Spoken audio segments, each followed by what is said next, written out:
Hello lovely people, this week I'm making another video to keep myself accountable. Shall we talk about all the series that I've started that I need to finish?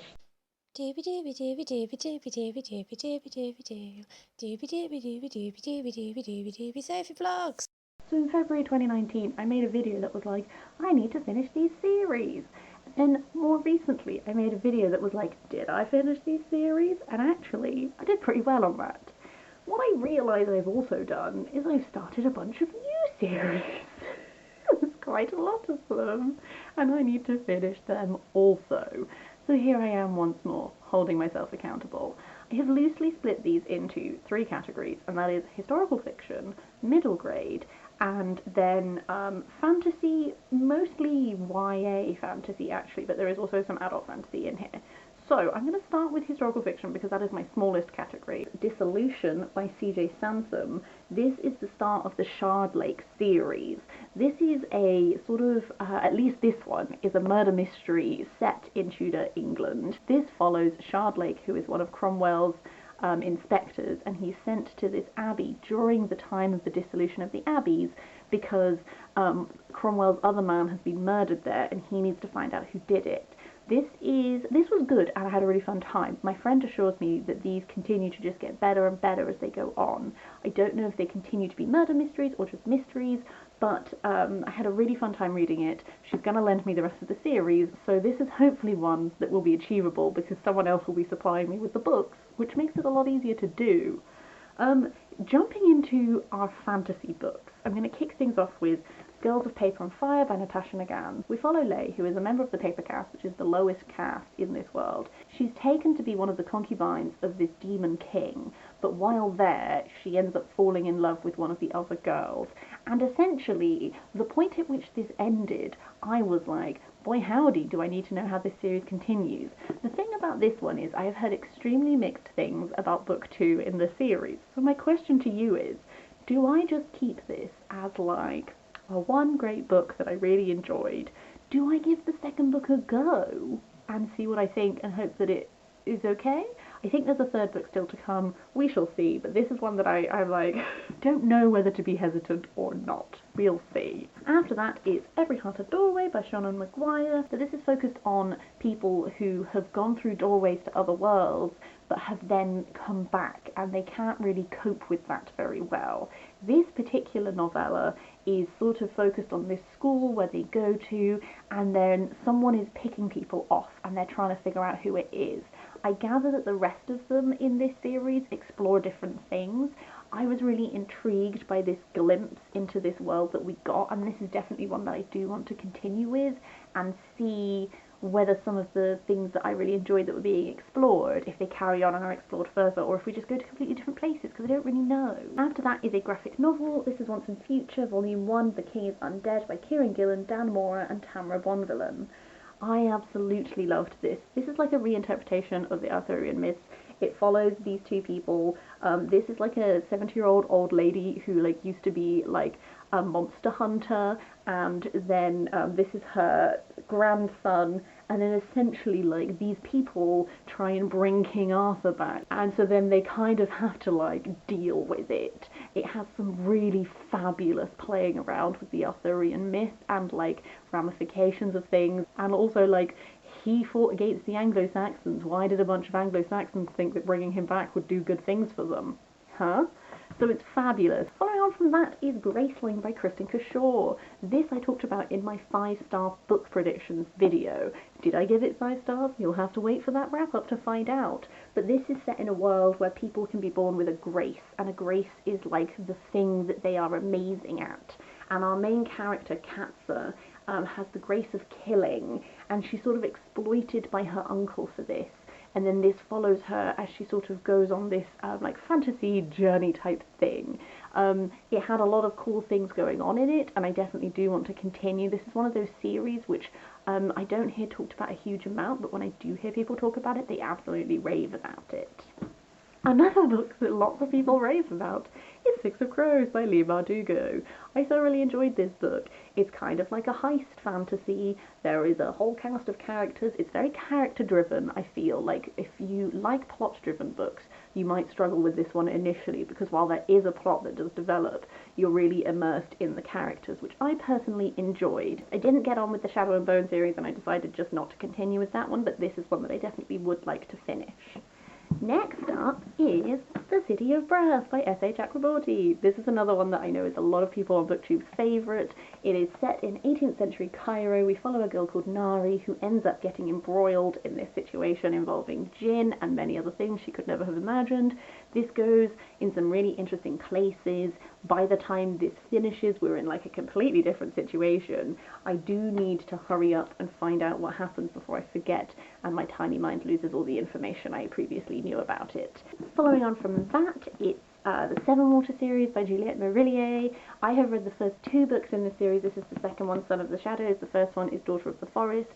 Juliet Marillier is a very classic fantasy writer. And all of the Seven Water series, the first book is a retelling of this Irish myth that involves these 7 brothers being turned into swans. Then their sister has to be completely silent while she weaves for them these shirts to turn them back into humans out of this stuff, which is really, really painful. I liked the first book in this series. It was a very quiet sort of strength that was shown throughout and that sort of thing.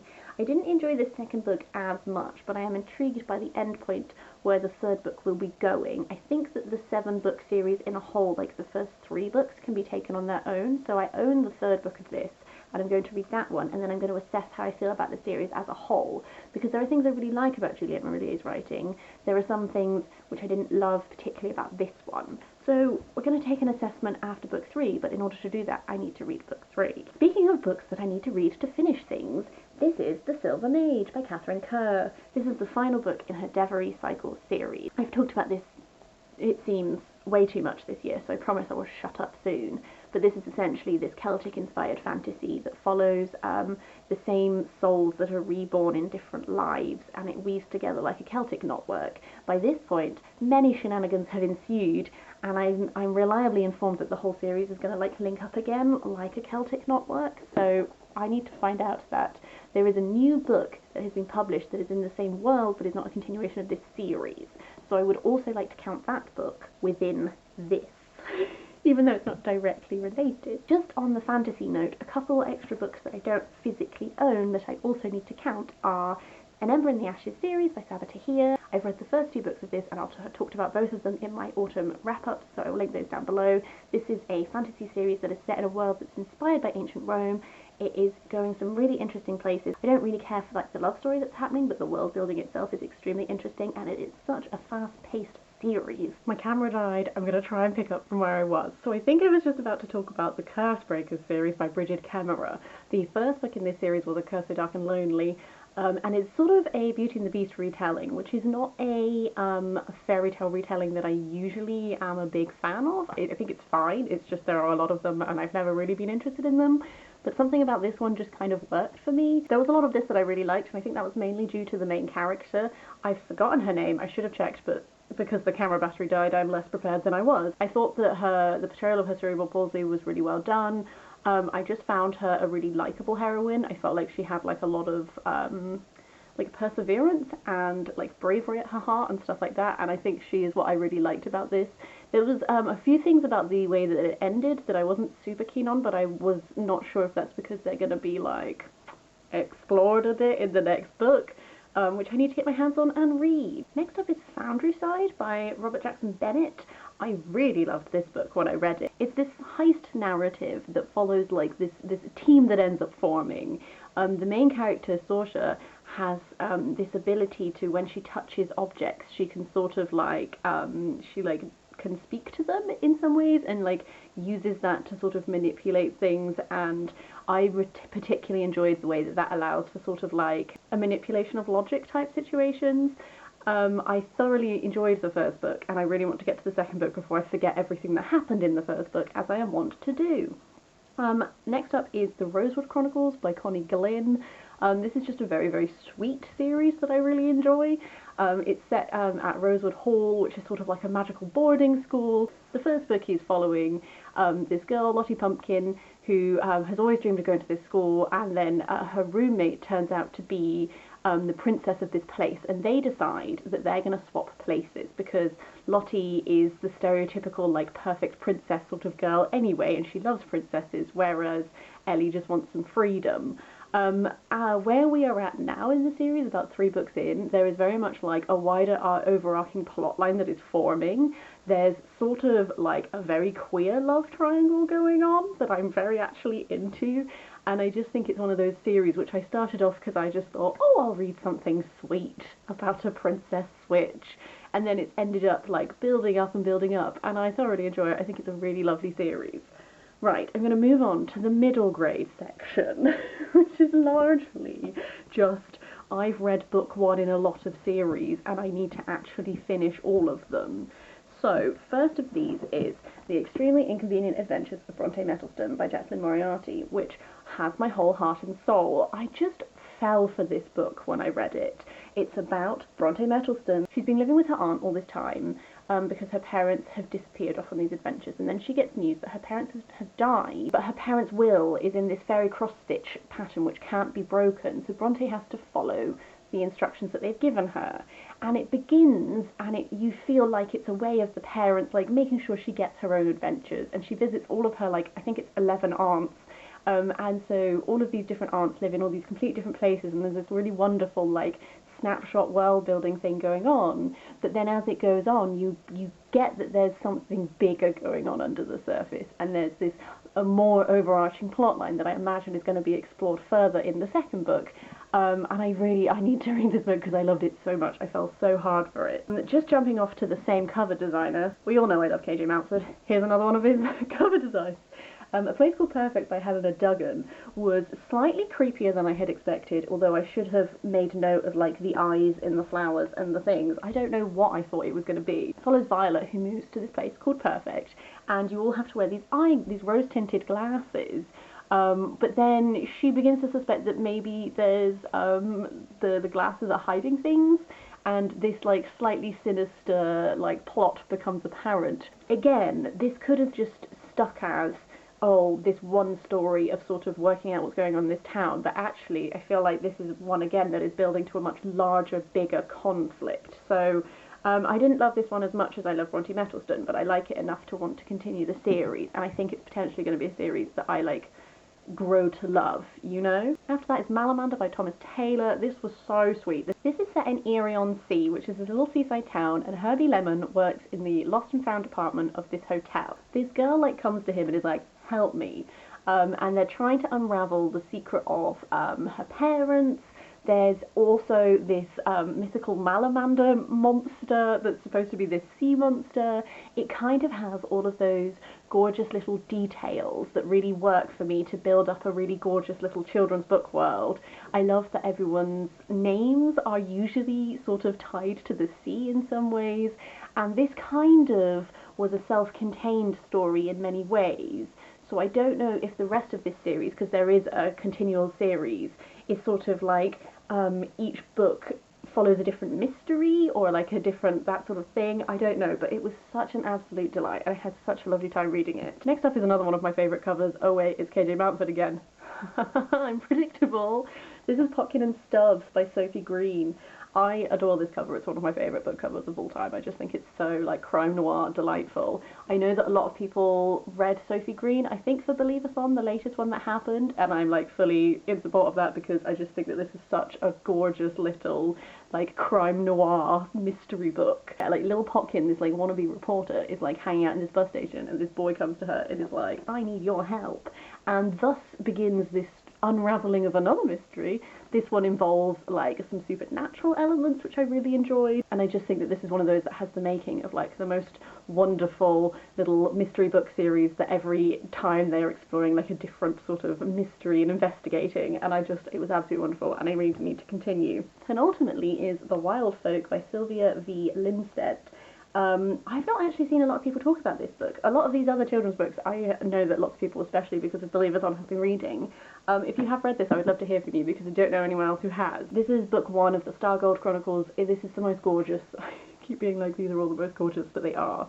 This one follows, there's these two kids, one of them lives in the town, one of them lives in the city, and they both end up with these hare companions that are brother and sister that are twins, and one hare goes to each child. Essentially, at its very heart, this story is really about like love of the earth and protecting, and there's like a really strong environmental message at the heart of this book, but also it is involving these two kids like essentially trying to take down the structures that are like exploiting people and exploiting the world in this. There's a lot of like magical stuff that goes on.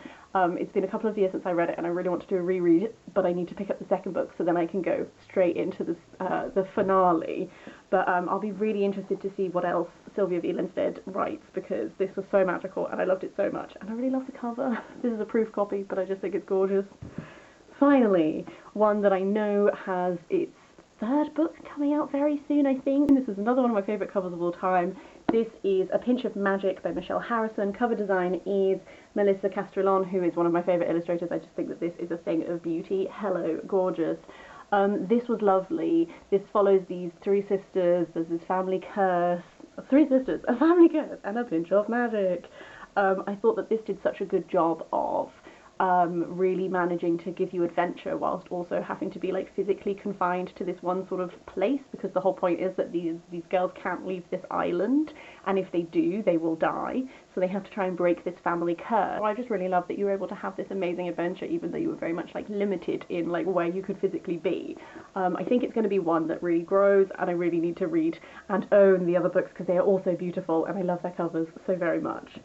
That's it, I think. If I've forgotten any other series, I will leave a little note down below. But essentially, like, as we can tell, did a really good job, as I talked about in last time's video, of finishing off a bunch of these series. But now I've just started, essentially, like, probably even more than I originally had. But yes, I'm hoping that this is going to be another way of keeping me accountable, and also, like, I talked about in my birthday goals video where I was sort of talking about, like, my buying habits, that I'm trying to be more focused on my buying habits, and maybe I'm hoping that this might prompt me to, like, buy the series I'm already reading, rather than just buying book one in a lot of other series. So yes, I will report back on how I get on with all of these, but in the meantime I would love to hear if you have read any of these, if there are any that you think I should particularly prioritise continuing with, that you think I would really like, I need to get to. I know they're all of them, but you know what I mean. But yeah, otherwise, I hope you're having a lovely day. I would love to hear if you have any series that you've been, like, supposedly reading for an extremely long time, like me. But yeah, otherwise, I will see you next time for something different.